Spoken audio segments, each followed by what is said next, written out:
안녕하세요. 박정훈 플러스입니다. 일본의 저명한 경제 석학이 일본 경제가 침몰할 것이다. 이런 무시무시한 경고를 내놨는데요. 아니 그럼 일본보다 지금 경제 상황이 안 좋은 우리 한국은 어떻게 되는 거야? 이런 의문이 들 수밖에 없습니다. 자, 그래서 오늘은 일본 경제 상황 그리고 한국 경제 상황을 여기에 비춰보겠습니다. 자, 일본 경제 지금 좋아졌다는 얘기가 진짜 엄청 나오잖아요. 30년 불황에서 드디어 벗어날 조짐이 보인다라는 얘기도 나오고 있죠. 2023년 올해 일본의 경제 성장률이 1997년 외환위기 이후 25년 만에 처음으로 한국 경제 성장률을 누를 기세거든요. 이 얘기가 무슨 말이냐. 지금까지 25년 동안은 우리가 일본보다 훨씬 더 빨리 뛰어오면서 일본하고 격차를 점점 줄여왔는데 여기서 격차가 다시 확 벌어지는 이런 위험성이 생겼다는 겁니다. 자, 일본의 경제 성장률이 엄청 좋아졌다기보다는 우리가 악화된 측면이 있지만 그래도 어쨌든 일본 경제가 분명히 좋아졌다는 얘기가 계속 나와요. 여기다가 우리나라 코스피는 지금 뭔가 박스권에 갇힌 듯한 답답한 모습인데 일본의 주가가 최근에 좀 조정을 받았음에도 불구하고 여전히 33년 만에 최고치 수준에서 움직이고 있죠. 그래서 일본 주가는 과열됐다 이런 얘기까지 나올 정도로 즐거운 비명을 지르고 있습니다. 그런데 이렇게 일본 경제가 부활하는 거 아니냐 이런 진짜 좋은 분위기 속에서 찬물을 끼얹는 일본의 경제 석학의 발언이 나왔습니다. 일본 경제에 대한 심각한 경고의 메시지를 내놨는데요. 일본 경제가 침몰 위기에 놓인 호화 유람선이라는 겁니다. 온갖 집값 증시 부양책으로 주가나 집값 좀 올려놨다고 내가 잘했지 이렇게 일본 정치권이 잘못된 그런 행태를 하고 있다면서 강하게 질타했는데요. 여기에다가 심지어 이를 알고도 침묵하고 있는 일본 국민들, 이러다가 진짜 망하면 고통받는 건 일본 국민들이다 이렇게 경고한 겁니다. 일본 경제에 도대체 무슨 일이 생긴 건지, 진짜 좋아진 건지 마지막 불꽃일지 굉장히 궁금한데요. 그러면 또 더군다나 일본은 좋아졌는데 이 정도라면 우리나라는 지금 여기저기서 경고의 목소리가 나오는 상황이잖아요. 그러니 과연 일본도 이렇게 이 석학의 말처럼 안 좋은 상황이라면 우리야말로 진짜 어떤 상황인지 좀 짚어볼 필요가 있겠습니다. 그래서 이분의 분석대로 한번 한국 경제도 한번 같은 시각으로 한번 살펴보도록 하겠습니다. 이 노구치 유키오라는 이 대학 교수인데 국립 히토스바시 이 대학의 명예 교수입니다. 근데 이분이 그냥 교수가 아니라 우리나라의 기획재정부에 해당되는 대장성, 지금은 재무성이라고 불리는 곳의 관료 출신으로요. 이 당시에 외환정책을 총괄하면서 별명이 미스터 N이라는 별명으로 불렸던 사람입니다. 왜냐? 이 사람 한마디에 관료일 때 엔화 가치가 막 춤을 췄거든요. 그야말로 실물 경제의 대가, 그리고 진짜 학문까지 겸비한 그런 사람으로 일본에서 아주 유명한데 이 지난해 초반만 해도 이런 얘기가 있었습니다. 1달러에 150엔을 돌파할 가능성이 있다. 이 바로 이분이 이렇게 예견을 했었어요. 근데 그때만 해도 무슨 지금 120엔, 130엔인데 1달러에 150엔? 엔화 가치가 그렇게까지 폭락한다고? 말도 안 되는 소리 하네. 이렇게 반신반의를 했었는데 진짜로 1달러에 150엔을 돌파하기도 했었죠. 그 엔화 가치가 진짜 급락을 했으니까 예전에 미스터 N의 명성이 여전히 계속되는구나 이런 평가를 받았는데 자 지금 엔화 가치 조금 안정됐다는 게 여전히 1달러에 140엔대 중반이니까 여전히 엔화 가치는 이 달러 대비 굉장히 낮은 편입니다. 근데 이 노구치 유키오 교수가 지난 8월 28일 일본의 이 비즈니스 플러스 IT라는 곳에 이런 글을 게시했는데요. 제목이 뭐냐면 왜 일본 국민은 목소리를 내지 않는가? 주식, 부동산 등 일본의 자산이 폭락하는 흉악한, 끔찍한 미래라는 제목의 글입니다.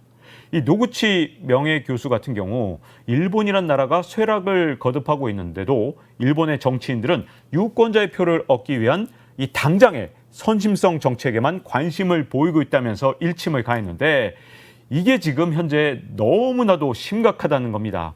경제 위기에 빠지면 정작 망하는 건 그렇게 몰고 간 정치인들이 아니라는 거예요. 왜냐하면 돈이 많으니까. 근데 정작 국민들은 진짜 위험에 빠질 수 있는데 문제는 지금 일본에서 고령화가 더 진행되면 사회보장 재정이 궁핍해지고 경제 생산성은 더욱 떨어질 것이다. 이렇게 비판을 했는데요. 자, 여기서 우리나라 얘기를 좀 이분 분석에 맞춰서 좀 적용을 해보면요. 고령화 측면은 우리나라가 조금 늦게 시작했을 뿐이지 일본보다 훨씬, 진짜 훨씬 더 심각한 그런 상황이거든요. 이게 당장 숫자로 드러나죠. 일본의 합계 출산율 2022년에 1.26입니다. 1.26. 근데 우리나라는 0.78이었어요. 우리나라가 일본보다 훨씬 낮았죠. 자, 더군다나 올해 우리나라는 야, 이거 0.7이 될까 말까 이거 진짜 불안한 정도인데요. 벌써 뭐 2분기나 이런 거 나오는 거 보면 야, 0.7 안 되겠는데? 라는 공포감이 지금 들고 있습니다.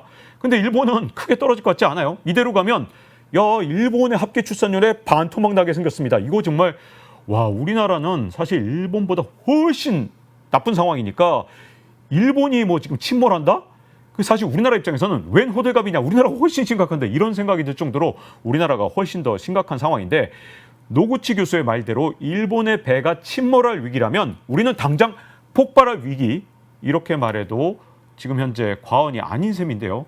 노구치 교수의 분석이 틀렸으면 하는 마음인데 선심성 정책, 이 노구치 교수가 일본의 정치권을 향해서 막 진짜 목소리를 높였거든요.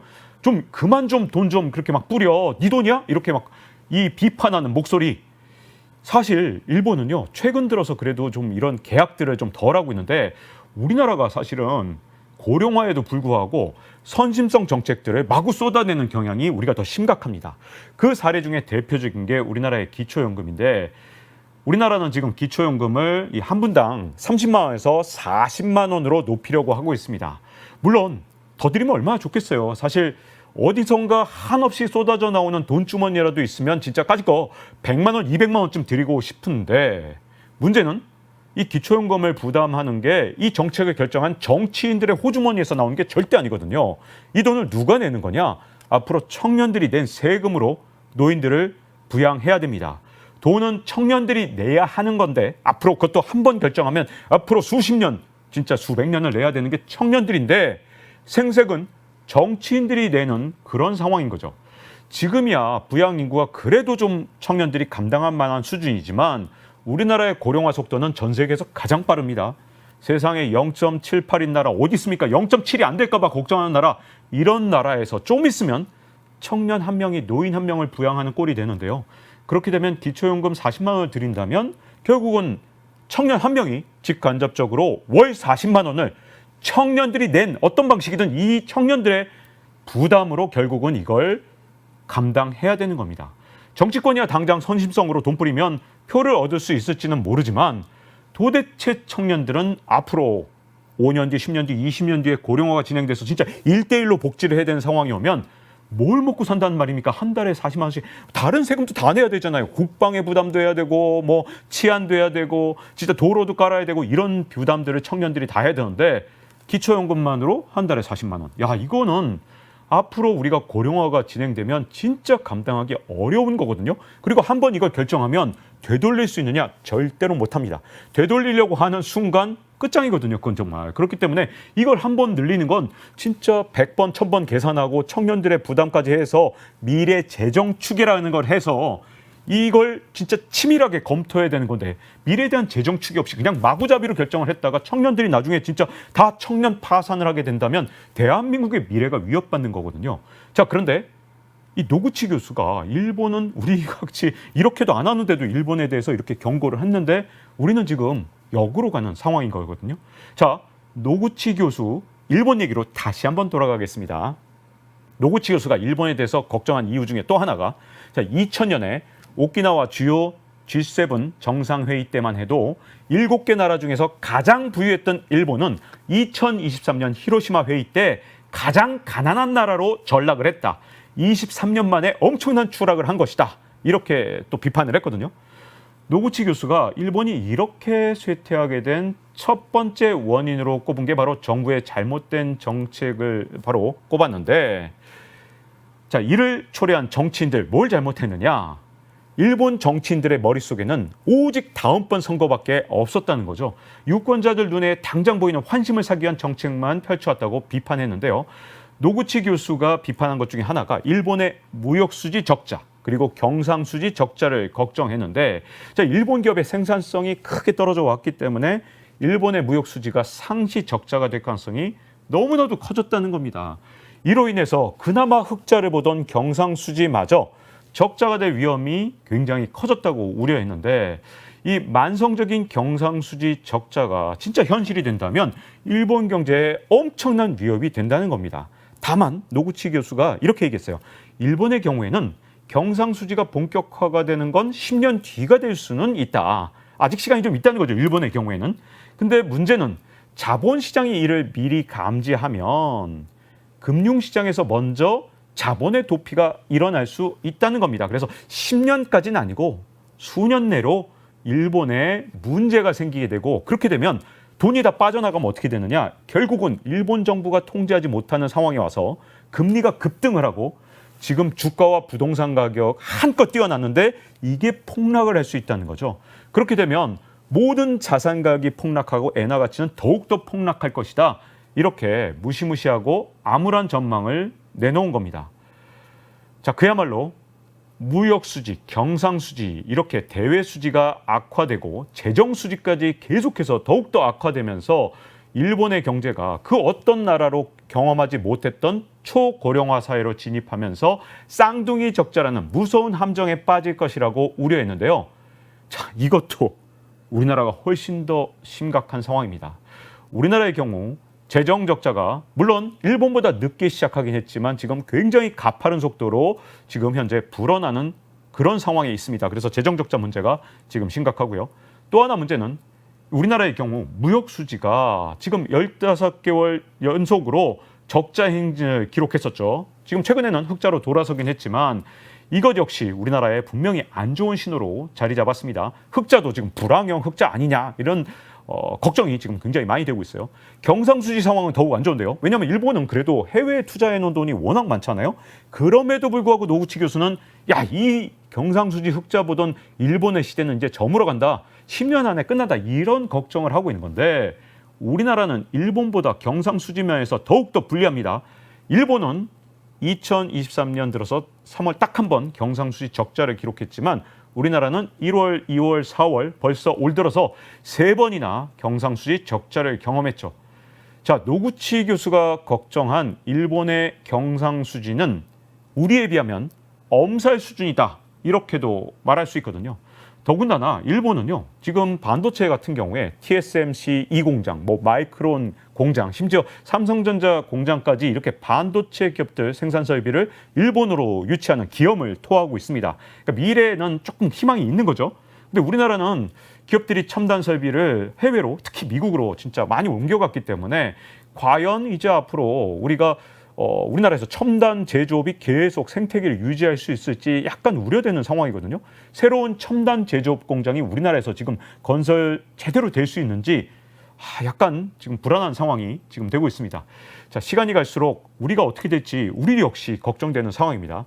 자, 근데 다시 일본으로 한번 돌아가겠습니다. 노구치 교수가 일본에 대해서 걱정을 하면서 마지막으로 어떤 얘기를 하냐면, 일본이 자칫하면 국제통화기금 IMF에서 구제금융을 요청하는 상황도 결코 배제해서는 안 된다. 이렇게 경고를 했는데요. 다만 일본 경제 규모가 워낙 크기 때문에 IMF라도 이 효과적인 조치를 취할 수 있을지 미지수다. 이렇게 걱정을 했습니다. 그래서 노구치 교수가 결론 부분에서 이런 얘기를 합니다. 지금의 일본은 과거 세계 7대왕을 누비면서 화려함을 자랑했던 호화 여객선에 비유하면서 이 당시에는 모든 것이 세계 최고 수준이었지만 이후에 수리가 제대로 이루어지지 않아서 현재는 곳곳에 구멍이 뻥뻥 뚫리면서 엉망이 되고 이 물이 새기 시작했다는 겁니다. 엄청나게 물이 콸콸콸 쏟아져 나오는 그런 호화 유람선에 일본 경제를 비유했거든요. 그래서 유람선 내부에 침수가 시작됐고 이대로 가다가는 일본 호가 침몰할 것이 뻔하다. 다들 대대적인 수리가 필요하다고 생각하지만 그 말을 입 밖으로 꺼내지 않는다. 그저 겉모습만 고쳐서 침수 상황을 감추면서 근근히 버텨나가고 있을 뿐이다.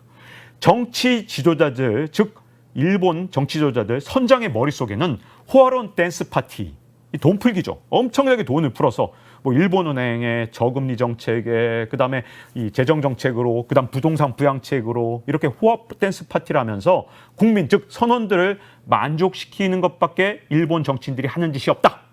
선장의 지위가 그래야 안정적으로 유지되기 때문에 선장이 이런 짓을 하는 것이다. 모두가 비정상적이라고 생각하면서 이 상황에서도 어떻게 해야 될지 모른다. 라면서 일본의 정치권 그리고 일본의 정부 그리고 국민들까지 성토를 한 겁니다. 쓴소리를 하면서 앞으로 지금 좋더라도 위기에 대비하게 만드는 역할, 이 역할을 레드팀이라고 부릅니다. 근데 레드팀이라는 게 진짜 중요한 게 레드팀이 있어야 혹시라도 생길지 모를 위기에 대비할 수 있습니다. 흥청망청 지금 좋다고 막 같이 파티를 하고 있을 때 레드팀이 계속 경고를 해줘야 되는 거거든요.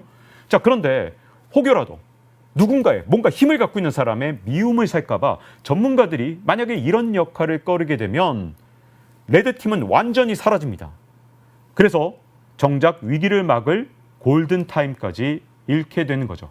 자, 모두가 박수치고 있는 그런 일본 경제. 이 상황에서도 경각심을 잃지 않고 미래를 대비하자는 진짜 쓴소리가 나오는 일본.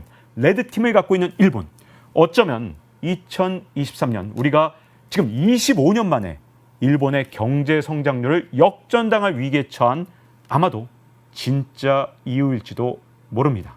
박정훈 플러스 다음 시간에 뵙겠습니다. 감사합니다.